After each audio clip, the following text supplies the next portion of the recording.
altyd sy basis. Die Pasga, die Paasfees wat die hooffunksie of hoofgeleentheid is vir die kerk per jaar, lê op die basis van die woord liefde.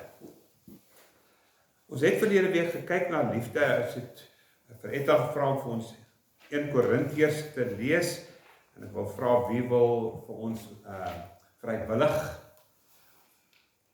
inwillig om vir ons weer 1 Korintiërs te lees, want Jesus is vasgenaal aan die kruis. Hoekom?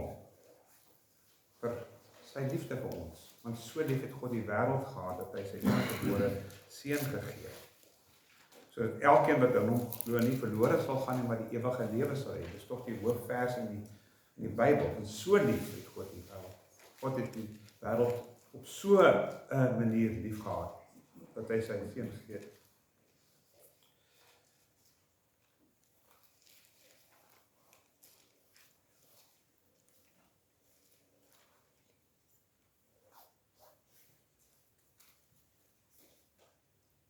Die gaan vir ons lees, en dan wil ek hê ons moet net fokus op een versie, 1 Korintiërs 13, die Paulus diskurs of sy uitleg van die lied van liefde, sê party van die vertalings, dan sal terugkom met die boodskap met hoofstuk 5 kyk, maar ons kyk van die hele terwille van die konteks, kom ons vat weer net 1 Korintiërs 13.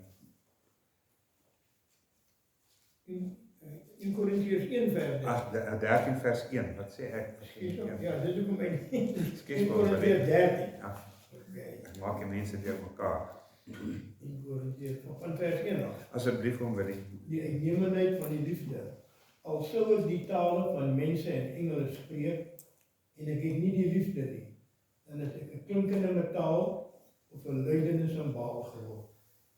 En al sou ek die gawes van profesie hê, en al die geheimenisse weet, en al die kennis, en al sou ek al die geloof hê, sodat ek berge kan versit, en ek het nie die liefde nie, dan sou ek niks wees. En al sou ek al my goed uitdeel, en al sou ek my liggaam oorgee om verbrand te word, en ek het nie die liefde nie, dan sou dit my niks baat nie. Die liefde is lankmoedig en vriendelik. Die liefde is nie jaloers nie. Die liefde praat nie groot nie, is nie opgeblaas nie, handel nie onwelvoeglik nie, soek nie sy eie belang nie, word nie verbitter, reken die kwaad nie toe nie, is nie bly oor die ongeregtigheid nie, maar is bly saam met die waarheid. Dit bedek alles, glo alles, hoop alles, verdra alles. Die liefde vergaan nimmer meer, maar profesie, hulle sal tot niet gaan, of tale, hulle sal ophou, of kennis, dit sal tot niet gaan. Want ons ken ten dele, en ons profeteer ten dele, maar as die volmaakte gekom het, dan sal wat ten dele is, tot niet gaan. Toe ek 'n kind was, het ek gepraat soos 'n kind, gedink soos 'n kind, geredeneer soos 'n kind, maar nou dat ek 'n man is, het ek die dinge van 'n kind afgelê.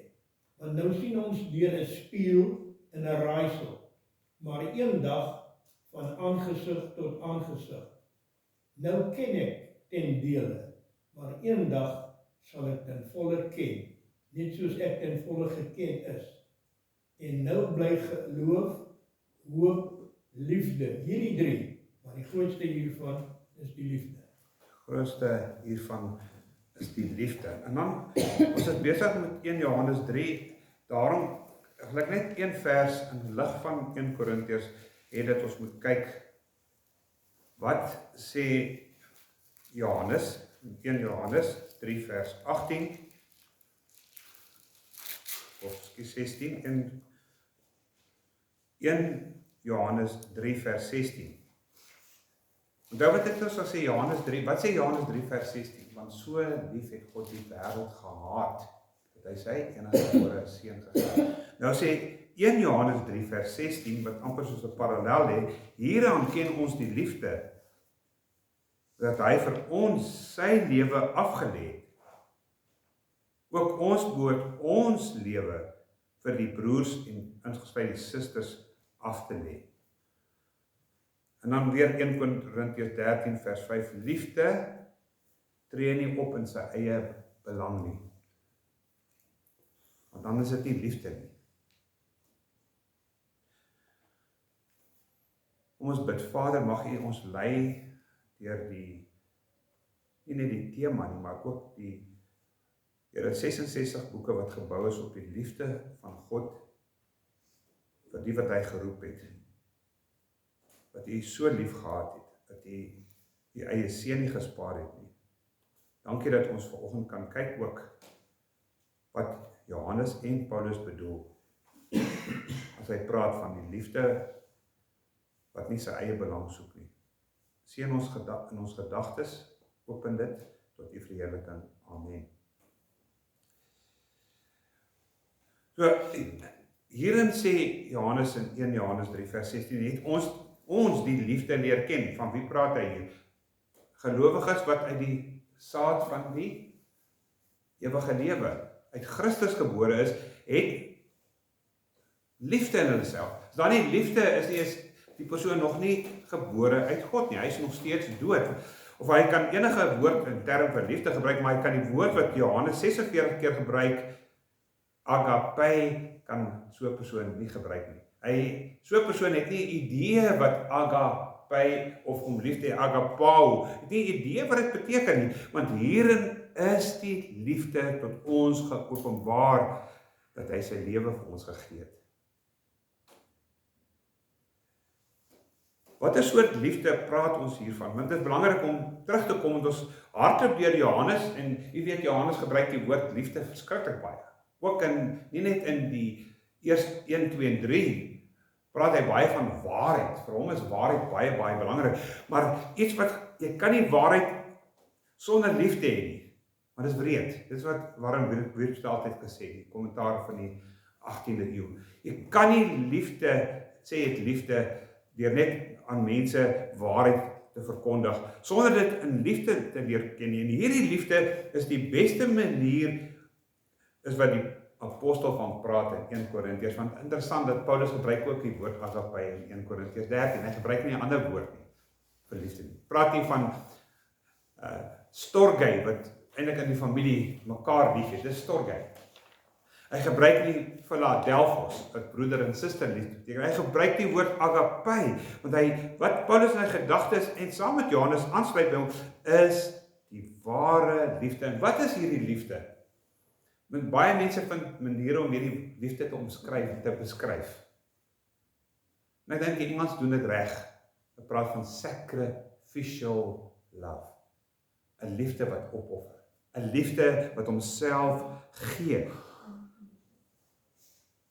Want hierdie abstrakte selfstandige naamwoord wat gebruik word deur beide Johannes en Paulus, vertel vir ons van die ware liefde. As jy weer kyk na 1 Korintiërs, wat hy sê, liefde is geduldig, dit gee om, liefde is nie jaloers nie, dit spog nie, is nie verwaand nie, liefde tree nie onbehoorlik op nie, jaag nie eie belang na nie, is nie lig geraak nie, hou nie boek van die kwaad nie. Maar veral hierdie, hy soek nie sy eie belang nie. Hierdie liefde, sacrificial love, soek nie sy eie belang nie. Hy het geen belang by homself nie. Dis altyd God en ander waaroor dit gaan. So, as hy nie sy eie belang soek nie, as Jesus wel sy eie belang gesoek het, het hy nie in die kruis gesterf nie. Want dit gaan oor hom. Hy word gebore in 'n koningspaleis, hy word groot as 'n koning, amper soos Moses in die prins hof groot geword het, en hy neem sy posisie in as koning van Jerusalem en koning van Sion. Maar omdat hy nie sy eie belang soek nie, moes hy iets gee. Want is die wet nie in hierdie ding opgesom wat Jesus duidelik gesê het, hierin hang die hele wet en profete, jy moet die Here jou God lief hê met jou hele hart, jou hele siel, al jou krag, al jou verstand, die aanhef tot as jy Deuteronomium 6 ken, die aanhef tot die wet, want dis die wet, Dis nie 'n voorstel nie, dis nie 'n goeie idee dat ons mekaar sal lief hê, dat ons God sal lief hê. Dit is 'n imperatief, dit is 'n opdrag. En as jy kyk gerus na Deuteronomium, dan sê maar dis waar wat Dries praat. Hy praat hier van, Deuteronomium, noem hulle Deuteronomos, die tweede wet, die wet op 'n ander manier, of weer eens gegee. Dis die aanhef tot die wet. Want hier sê, die Heilige Gees deur Moses, dit is dan die gebod, die insettinge en die verordeninge wat die Here julle God beveel het om julle te leer, sodat julle dit kan doen in die land waarin julle oortrek om dit in besit te neem. Ons het 3, 4 verlede keer by die nagmaal vertel van die Exodus, hoe hulle uitgetrek het tot hulle in die beloofde land gekom het. Nou word dit weer deur Moses vir hulle gegee. Onthou dit. Wat is dit? Vers 2, dat jy die Here jou God kan vrees om al sy insettinge en sy gebooie wat ek jou beveel te hou. Jy en jou kind en jou kindskind, al die dae van jou lewe, en dat jou dae verleng kan word. Dan hier word die Hebreëse woord Shama. Hoor dan Israel, Shama, en onderhou dit sorgvuldig dat dit met jou goed kan gaan en dat jy baie kan vermenigvuldig soos die Here die God van jou vaders jou beloof het aan Abraham, 'n land wat oorloop van melk en honing. En die tweede keer, hoor Israel, die Here ons God is 'n enige Here. Daarom moet jy die Here jou God lief hê met jou hele hart, met jou hele siel en met al jou krag. Hoor, o Israel. En hierdie woorde wat ek jou vandag beveel moet in jou hart wees en jy moet dit in jou kinders inskerp. Wat moet hulle die kinders inskerp? Dat hulle die nagmaal moet hou? Nee. Dat hulle die Here hulle God moet lief hê. God verlang, dis die aanhef tot die wet. Daarom het Jesus dit herhaal ook as 'n slim wetsgeleerde vir hom vra, maar wat is die grootste van al die gebooie? Wat sê Jesus? Hier's 'n rabbi. Sê vir ons, wat is die grootste van al die gebooie? En dan haal die Here Jesus die Shama aan. Hy gebruik nie die woord Shama nie, want hy neem aan die man, sy ore is oop, dat hy mooi hoor wat die Here sê. Jy moet die Here jou God lief hê. Bo alles. Maar is interessant ook die woord wat ons hier kry, die parallelwoord in Hebreëus vir agape is die woord ahava. Dis 'n mooi woord, né? Ahava. Dink mooi op die ore. Liefde. Liefde. Jy moet die Here jou God lief hê. Nie sommer so met 'n slapperige, oppervlakkige nie. Jy moet hom so lief hê dat jy al sy instruksies sal uitvoer.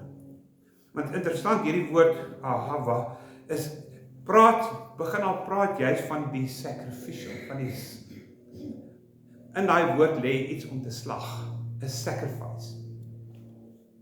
Jy moet my so lief hê dat jy bereid is om jou lewe vir my af te lê. Dis wat hy eintlik bedoel.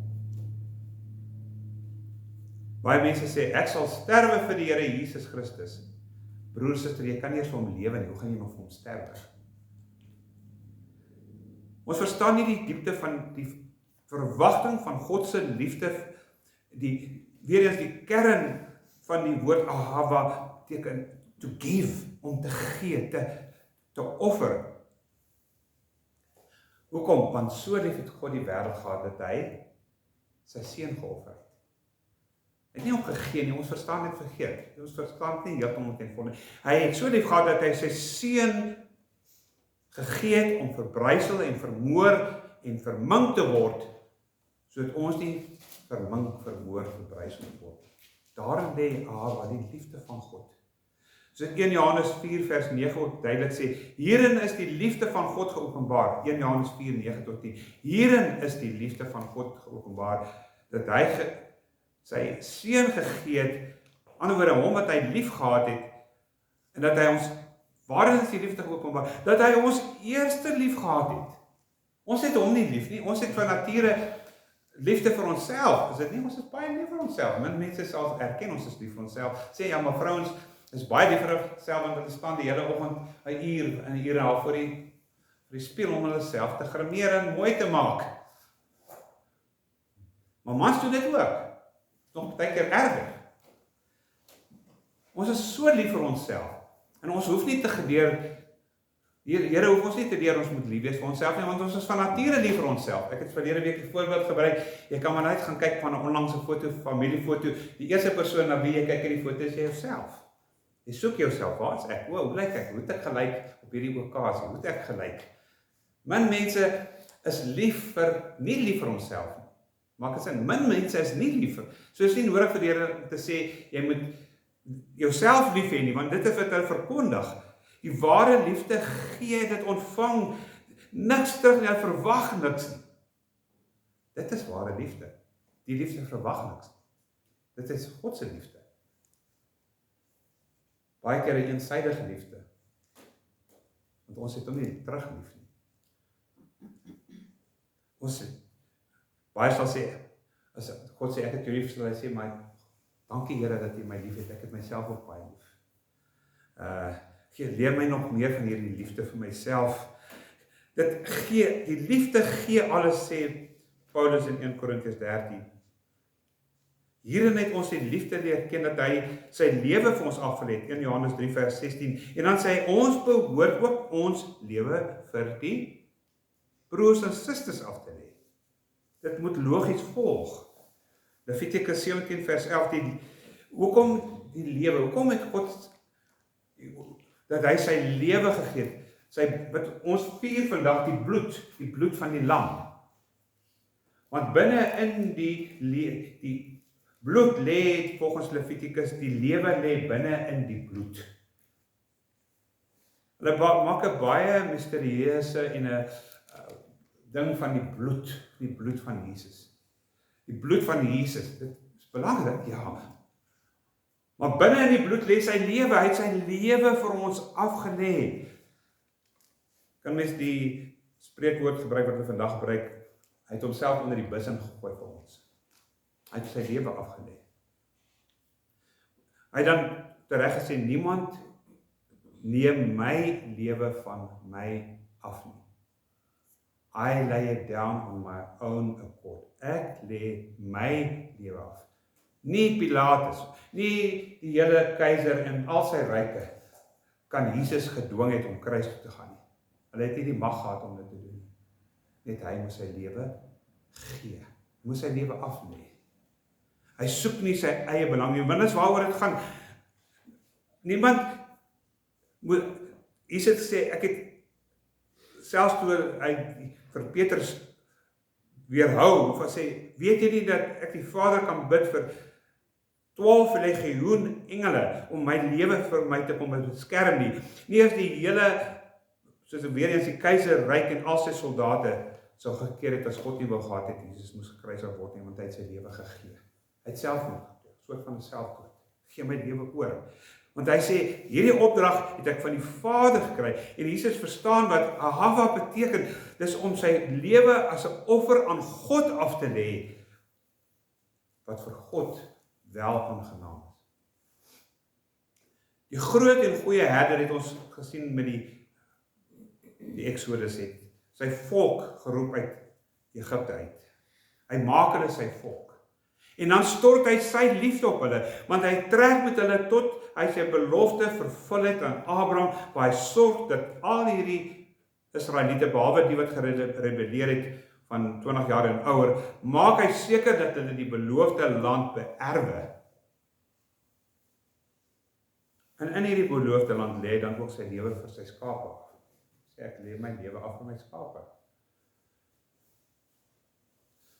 Ons sien in Johannes 13, kyk na Johannes, nie 1 Johannes nie, Johannes 13 vers 1. Hoe lief het Jesus gehad, Johannes 13? Wat is die konteks van Johannes 13? Jy ken dit almal. Jesus was sy disippels se voete. Sien die opskrif daar, né? Want daai gedeelte gaan oor Jesus wat sy disippels se voete was. Tot by vers 20. Maar let hoe lei hy hierdie hoofstuk in, Johannes. Hy sê, voor die fees van die Pasga, het Jesus reeds geweet dat sy uur aangebreek het, en dat hy van hierdie wêreld na die Vader sou oorgaan. Hy sou teruggaan na die Vader, van waar hy is. Maar let op, daarom, omdat hy sy eie mense in die wêreld geagapao het, liefgehad het hy hulle liefgehad, die tweede keer sê Johannes, het hy hulle liefgehad, maar hy het hulle liefgehad tot aan die einde. God het lief sy eie tot aan die einde. Wat is op sy gedagte as hy sterf? Ek, I, me, myself. Ons weet dat Jesus, iewers in Johannes sê, nou is my siel hoogs ontstel, en wat sal ek sê van hierdie dinge? Vader, red my van hier. Nee, ek sal sê, Vader, verheerlik u self.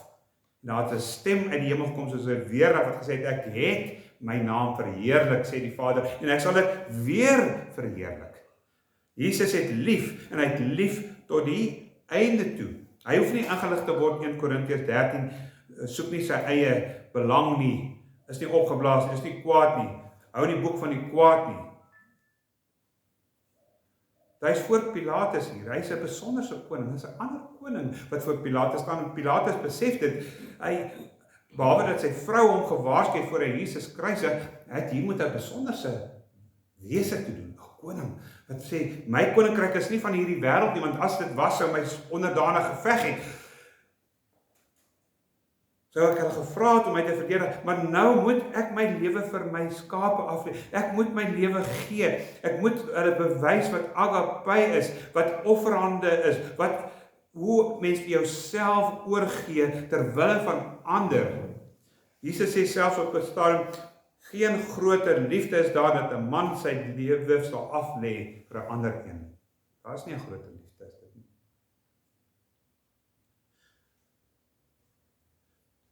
Die Here Jesus illustreer die selflose liefde, al word hy stikkend geslaan, al word hy opgespieg. Jy sien sy rug bloei, sy kop, hoof bloei, sy hande bloei, sy bene bloei, sy hart bloei, veral dat hy so erg kan uitroep in Aramees, Eleas, lama sabachthani, my God, waarom het U my verlaat? Sy hart skeur van pyn. Die Vader het sy aangesig teen hom gedraai. Die pyn van verwerping van die agape is so erg. Maar die Vader het so lief, dat hy hom vir ons gee, dat hy hom vir ons offer. Ons sonde, ons liefdeloosheid. Want sonde moet ons dan herken en saamvat. Wat is die kern van sonde? Hoofoorsaak van sonde, liefdeloosheid. Jesus vat dit dan saam, hy sê, dit is die wet, die hele wet, profete. Met die Here lief hê en jy moet jou naaste lief hê. En ons liefdeloosheid veroorsaak dat Jesus aan die kruis moet sterf, omdat ons nie daardie twee wette kan nakom nie. In die vleur van sy lewe gee hy homself. Is interessant, hulle sê altyd 'n mens op 33 as jy in die vleur van jou lewe. Ek weet nie of julle dit ook al goed. As jy 'n man op die sterkste en die Frans is op die mooiste op 33. Nou weet ek nie of dit waar is nie. Want ek het eers begin Comrades hardloop op 40, saam met Kottoff, wat in daardie jaar ook die Comrades gewen het. Hy was op 40. Ek dink op 40 is meer effe jou volheid van jou lewe, op 40. Is dit nie Chris? Jy weet ook. Sterker as wat jy 30 was, op 40. Jesus kon ook gesê, kan ek nie maar asseblief, Vader, kan ek nie maar nog 'n paar jaar hier bly nie. Dis so, jy kan my later laat offer, maar hou my net so, dat ek net tot so 40 kan kom, dat ek net kan lewe, voor hy as 'n slagdier geoffer moet word. Want hy kon ook sê, kan ek nie maar nog so 'n bietjie in Betanië kuier, want Betanië is die plek waar Jesus gaan kuier, dis waar sy vriende was. Hy het ook huisvriende gehad, Jesus. Dat is nie abnormaal nie. Wie was sy huisvriende? Lazarus, Maria en Martha. Hy het waarskynlik daar oorgeslaap, want hy was nie welkom in Jerusalem nie. So, hy kon sê, ek wens so in my hart, die Vader laat my net toe, dat ek nog so vir 5 jaar of so 6 jaar, net die lekker kos van Martha kan proe. Ai! Soos Ellery, laat my net toe, dat ek nog vir 10 jaar Ellery se kos kan proe. pro curry, ek wil pro bootjie, ek wil, want Martha het goed gekook, en miskien het hy gesê, dit is so, in sy gedagte, het was so lekker om by hulle tuis te gaan, so lekker om met Lazarus oor die tafel te sit en gesels oor verskillende sake, oor algemene sake, miskien het hy gepraat oor hoe mens saai en hoe mens maai en hoe mens ook uit die geskrifte te leer, en Maria het aan sy lippe gesit en aan sy lippe gehang, sê, Here, dit is so lekker, kan ek nie nog net 'n paar jaar nie, maar sou hy dit doen, het hy sy eie belang gesoek. Jesus weet, ek moet nie my eie belang, ek is nie hier vir my eie belang nie, ek is nie hier omdat dit so lekker is nie, ek is hier vir ander, ek is hier vir die Vader, ek is hier vir hulle wat hy die Vader vir my sal gee. Hy soek, hy's leeg van homself. Jesus het niks van homself nie. Onthou Filippense 2, die lied wat Paulus in Filippense 2, hy wat in die gestalte van God was, het dit geen roof geag om aan God gelyk te wees nie, maar hy het homself ontledig deur die gedagte van 'n diensknegt aan te neem. En in die vorm gevind op gestalte van 'n diensknegt, was hy gehoorsaam tot die dood, ja, die dood aan die kruis. Jesus is, ons lees baie van Jesus, is uitermate verheerlik, hy is uitermate. Onthou die einde van daai lied sê, daarom het God hom ook uitermate verhoog. Wie? Jesus. Sodat in sy naam sal buig elke knie en elke tong bely. Maar ons lees nie die begin van hierdie lied wat Paulus hier vir ons skryf nie. Jesus is eers uitermate verneder. 3 maal verneder. Nie net verneder in die kruis nie. Dit sê, hy wat in die gestalte van God was, het dit geen roof geag om God gelyk te wees nie.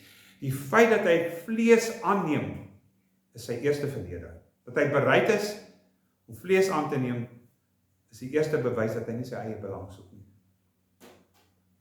In die 3 eenheid is hy die een wat sê, ek sal gaan. Vader, hier is ek, 'n liggaam het U vir my voorberei. Sy eerste vernedering. Tweede vernedering, as mens het hy die gestalte van 'n slaaf, nie 'n diensknegt, 'n slaaf aangeneem, die tweede vernedering. Die derde vernedering het hy sy lewe gegee, soos 'n krimineel aan die kruis. Word hy, hulle sê in Hebreërs gerem, hy word 'n vervloeking. Dis sy vernedering. Dis sy agape liefde. Dis sy ahava, sy leegmaak van homself. Soek nie sy eie belang nie. Hy soek die Vader se guns en hy sterf in ons belang. In hom is daar nie eers een nanosel wat oor homself is nie. Gaan alles oor die Vader en alles oor ons. Die punt is, sê Johannes in 1 Johannes 3 vers 16. Hieraan het ons die liefde leer ken, dat hy sy lewe vir ons afgelê het en ons behoort ook ons lewens af te lê vir die broers en susters. As jy die konteks ken, Paulus skryf in 1 Korintiërs 13, wat ons nou 2 Sondae gelees het, wat die 1 Korintiërs omwille, ons het ook daarvan gepraat oor, die kerk in Korinthe was 'n vrot kerk. Dis 'n kerk wat ontslaag gekry het. En Paulus het hulle met die mond geslaan. Want ons vind in 1 Korintiërs 8 word die probleem bespreek van volwasse broers wat hulle die reg toegeëien 1 Korintiërs 8 om vleis te eet wat aan afgode geoffer is. Nou het hierdie volwasse broers wat dit gedoen het, hulle gaan met opset binne in die slaghuis in. Daar waar die geofferde vleis is, gaan koop hulle vleis en hulle vat dit huis toe en hulle gaan, ek weet nie of hulle gebraai daai tyd of wat hulle dit geëet het nie. Maar nou sien die swakker broers wat hulle doen, want hulle is reg. Dis jou Christelike vryheid, want dan sit die moslems 7000 halals merk op ons vleis. Dit behoort nie aan Allah nie, dit behoort aan Yahweh. Dis sy vleis. Al sit watter afgode dienaar, watter merk ook al op die vleis, blou, pers, allerhande kleure op die vleis. Dit behoort nog steeds net aan die een lewende Here, die Here Yahweh. So daarom kan ek dit gaan koop en eet, want dit is syne. Die vee op die 1000 lewels behoort aan hom, so eet die vleis. Maar sê Paulus, jou swakker broer sien dit nie so nie. Hy sien jou ingaan in hierdie slaghuis van afgode vleis. En hy struikel. Nou sê Paulus, is die liefde nie groter as jou vryheid nie. Liefde is altyd groter as my vryheid. En dit gaan oor alles wat in jou huis is, wat ander mense kan aanstoot gee, wat swak Christene is. Raak ontslaaf van dit, want die liefde is groter. Ek sal my eie regte inperk, want my broer vir wie ek lief is, my liefde is groter as my reg. Dis een voorbeeld. Die ander voorbeeld, tipies wat ons gesien het, daar's twis in die kerk in Korinthe, een persoon het die ander een seker geld geleen en hy het dit nooit teruggegee nie, en nou begin 'n twis ontstaan, en hy sê, ja, jy het hierdie persoon se geld gevat, en nou, wat doen die mense in die kerk? Hulle hardloop na die Romeinse regters toe, of landdroste toe, en dan sê hulle vir, hierdie man, en hy is in my kerk, hy gee nie my geld terug, of hy het my ingedoen. Laat u reg geskied asseblief hierso, Romeinse regter. Dan raak Paulus en sê, met julle nie julle eie ouderling, julle nie julle eie leiers in die kerk wat hierdie sake moet besleg nie. Hoekom verneder julle Christus by julle? Dieselfde, ek vat Theo se geld, het ek jou skuld nog vir sekere goed, en ek steek dit in my sak, en Theo gaan na die landdros toe en sê, Dries het my geld gevat, maak reg. Ek wil 'n klag teen hom hê. Nou sê Paulus, dit werk nie so nie. Dit werk nie so nie. Jy het belaster Christus, want hy sê in Korintiërs 6 vers 7 sê hy, dit is reeds 'n volslae nederlaag vir julle, dat julle hofsaake teen mekaar maak. Waarom lei julle nie liewer onreg nie? Waarom laat julle julleself nie besteel nie? Maar julle besteel en pleeg onreg, en dit nogal teenoor broers. Hoekom skryf Paulus oor hierdie dinge? Die liefde soek nie sy eie belang nie. Vir Christus sal ek, sê Paulus, kom dat jy jouself nie besteel nie. Is ons nie so nie? Ons hardloop vir die geringste ding, hardloop ons howe toe, wat ook al, om ons broers te verkla. So Paulus is erg ontstel daaroor. Hy sê, lei liewer onreg ter wille van Christus. En wil net 'n mooi ding vir my gestuur wat ek op die groep moet sit daai. Choose your battles wisely. Sometimes peace is worth more than proving yourself right. Choose your battles very carefully, very wisely. Sien of dit die moeite werd is to lose the peace. It's worth more than proving. Moet ons altyd reg wees? Is dit reg dat ons altyd reg is? Die ander is verkeerd. Ek praat nie hier net in die kerk nie, ek praat buite, mense wat weet ons is Christene, is dit ons reg om altyd reg te wees? Ek het die geneigtheid, en die Here help my, ek is om my gesond te maak, daai geneigtheid, ek is reg. Hierdie een is verkeerd, hy het my ingedoen, so ek moet hom aanvat. Mag die Here bewaar dat daai persoon nie weet ek is 'n Christen nie. Baie keer wen ons die veldslag, maar ons verloor die oorlog. You win the battle, but you lose the war. Nee, dit moet 'n liefde wees wat nie eie belang soek nie. Ons moet lief hê soos die Here Jesus Christus. Petrus 2 vers 23. 1 Petrus 2 vers 23. Hoe het Jesus lief gehad? Hy het nie net sy mede-disippels lief gehad en sy volgelinge lief gehad nie. Dit sê, en toe hy uitgeskel is, wie? Deur wêreld, ongeredde mense, het hy nie teruggeskel nie. Toe Jesus gelei het hy nie gedreig nie, maar hy het aan God as regter gelos. Hoekom moet ons altyd reg wees? Hoekom moet ons altyd die oorhand kry? Moet ons moet altyd die battle, win the battle but lose the war. Is my liefde agape in my eie belang dan? Gaan dit oor my? Of gaan dit oor Christus? Ek gaan vir julle later in die week 'n snit stuur van Dr. David Gibbs. Dr. David Gibbs is 'n behoort aan die Christian Lawyers Association in Amerika. Ek weet nie of julle al van sy goed gekyk het nie. Baie goeie spreker. Hy vertel 'n saak waar wat hulle doen in die Christian Lawyers Association, hulle gaan verteenwoordig Christene wat nie geld is, pro bono, help hulle in Amerika. En hy was in 'n sekere stad gewees, en hy het laat die aand klaar gemaak met die saak, en hy na sy hotelkamer toe gegaan, baie moeg, en toe hy die krane oopmaak, sien hy is nie water in die sink nie, daar's nie water in die toilet nie, daar's nie water in die stort nie, daar's nie nêrens water nie en hy is ontstel en hy tel die telefoon op en hy praat met die ontvangsdametjie daaronder wat sê, "There's no water in my room," sê hy. En sy sê, "I know." Hy sê nie daar verloor hy dit. Sy sê, "I know."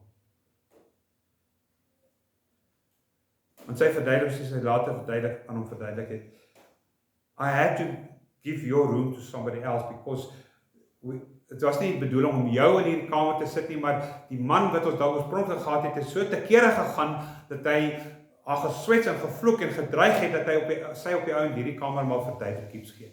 Maar wat is sy reaksie? En toe sy sê, "I know," toe hy kraak, hy sê, "Lady, to call you stupid is to defame the word stupid." Verder ook, "You owe your mother an apology for the day you were born." Direk uit sy mond uitgekom, David Gibbs, né? En ander vreeslike dinge teen haar gesê. Sy was doodstil, niks te sê nie. Later sê hy, "Waarom sê jy niks nie? Het jy iets vir jouself te sê?" Sy sê, "Ja, sien ek gaan na 'n Bybelskool toe, elke week. In hierdie Bybelskool is jy elke jaar 'n gasspreker. En ek hou so baie van jou, die manier hoe jy die Bybel verduidelik. En ek het nie baie geld nie, maar ek bid altyd vir jou."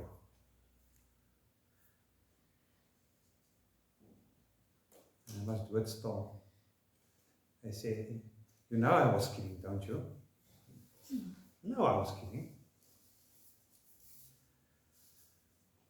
Hy is af ondertoe, op sy knieë voor haar geval, sê, "Vergewe my. Ek sal nie toelaat dat my kinders so sleg gesê word, soos ek jou sleg gesê het." Sy sê, "Nee, ek vergewe jou, maar jammer ek het nie dink aan die water en dis baie jammer daaroor." Hy sê, nee, hy is vergewe. Volgende jaar gaan David Gibbs, soos ek sê, hy is Dr. David Gibbs, hy is 'n goeie spreker. Hy is nie 'n pastoor noodwendig nie. Gaan hy na hierdie jong dametjie se kerk toe. En hy ken toevallig toe hierdie haar predikant. Hy sê, toe hy met hom gesels, sê hierdie pastoor vir hom, hy sê, "Weet jy, daar's iemand in my kerk wat sê jy was daar by hulle hotel een aand gewees." Hy sê, "Wow, onskuldig, wat het sy gesê?" Die pastoor sê, "Nee, sy het niks gesê. Sy het net gesê, sy is baie lief vir jou, en sy bid baie vir jou, en wens jou die beste, sy wens sy kon meer vir jou bediening gegee het." En hy sê, sy het nie alles gesê nie, het sy. Hy sê, "Nee." En hy sê vir David Gibbs presies wat hy vir haar gesê het. "I wish you were a bit. Jou ma moes jammer gewees die dag toe jy gebore is. Dit is 'n verskoning dat jy gebore is." En al die beledigings, hy sê, "Ek het dit vir haar gesê, en ek is so jammer dat ek dit vir haar gesê." En die pastoor sê vir haar, sy sê, "You owe your mother apology for the day you were born." Weet jy dat sy weet nie wie haar ouers is nie, sy weet nie wie haar pa is nie, sy weet nie wie haar ma is nie, sy weet nie eens wat haar geboortedatum is nie, want hulle het haar in 'n dumpster gekry, opgetel. So sy sal nie weet, haar ma sal nie jammer wees vir jou oor die dag, is waarskynlik jammer, maar weet jy dat sy het niks nie, al wat sy het, is die Here Jesus Christus in haar lewe, dis vir haar genoeg. David Gibbs het traan in sy oë en gesê, "Maar ek wil hê wat sy het, ek wil hê wat sy het." Because when she was reviled, she didn't revile back. Toe sy beledig is, het nie teruggeskel of terugbeledig nie. She just loves and prays for you all the time. Wat het sy wat ons nie het nie? 1 Korintiërs 13 vers 5. Die liefde soek nie sy eie belang nie. Is nooit opgeblaas nie. Soek nie die kwaad nie. Die liefde glo alles, die liefde hoop alles, die liefde bedek alles, die liefde verdra alles. Hy soek nie sy eie belang nie. Liefde soek nooit sy eie belang nie. Al lyk dit of ons teeparty verkeerd is, bring ons aan reg te wees. Sê Jesus nie mooi nie, ek sluit daarmee af. Jesus sê mooi in die bergrede. Hy sê as jy by mekaar kom, en ek neem aan seker by die sinagoges en goed, as jy by mekaar kom, en jy bring jou gawe wat jy gebruik is, en jy weet dat jou broer of jou suster het iets teen jou, gaan maak reg. Nie as jou broer iets verkeerd in jou doen nie, as jy weet dat jou broer kwaad is vir jou suster, gaan maak reg. Dan bring jy jou offer na die altaar toe. En dan word jou offer waarskynlik soos Kain se verwerp. Word nie aanvaar nie. Versoen eers. Wees bereid om oorlog te verloor. Wees bereid om die battles, om die veldslae te verloor. Omdat Christus dit vir ons gedoen het. En ons moet mekaar lief hê, sê 1 Johannes 3 vers 16. En ons behoort mekaar ook lief te hê. Agape, ahava. Want hierdie tafel is die teken van God se liefde. Ek gaan vir ons bid, en Giselle sê vir ons die Billy Joubert se liedjie na haar gebid het vir ons speel. Dan verootmoedig u eie hart. En baie mense sê, nee, ek staan onskuldig voor die Heer. Wat sê Billy Joubert se liedjie? Ek staan skuldig voor die Heer. Wie het ek hierdie week geskel? My sussie in die Kaap is lief om die woord gebruik. Ek het hom geskel. Moenie skel nie. Let, want David Gibbs het ook geleer, let your speech be seasoned, dat het gesuiwer wees, want ons is soos Christus. Kom ek bid, dan gaan ek vir ons bedankie te self. Wat sê jy? Ja, die nagmaal, ja. Ons bid, Vader, u buig u eie hart ook, u gaan tyd kry as die liedjie sing, om dit ook te doen, maar u het tyd om te sê, Here, terwyl ek bid, Here, ek ook, sluit my ook hier.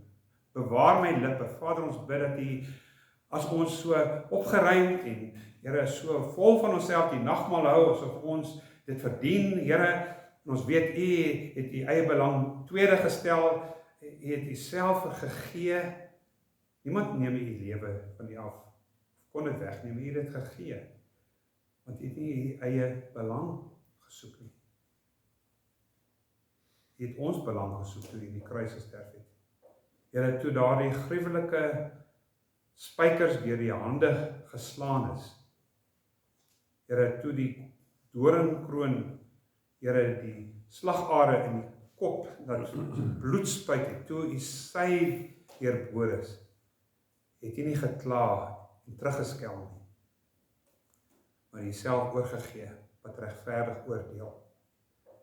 Mag ons nie, Here, ons eie belang soek in die liefde nie, mag ons u belang soek. Mag ons vir u sterf, want u sê, as enigiemand agter my aan wil kom, moet hy homself verloon, sy kruis opneem en volg. Mag ons volg, mag ons onsself verloon, mag ons ons eie belang nie soek nie, deur ons eie kruis op te neem, die skande te verdra en u te volg. Al voel ons is reg in baie regsaake, ons sal besef altyd die liefde is groter en u sal vergeld. Here, help ons om hierdie nagmaal opnuut 'n lewe van ootmoed, 'n liefde, van opoffering te lewe, sodat Jesus verheerlik en alles mag word. Ons bid dit in Jesus naam. Amen. Dankie te self.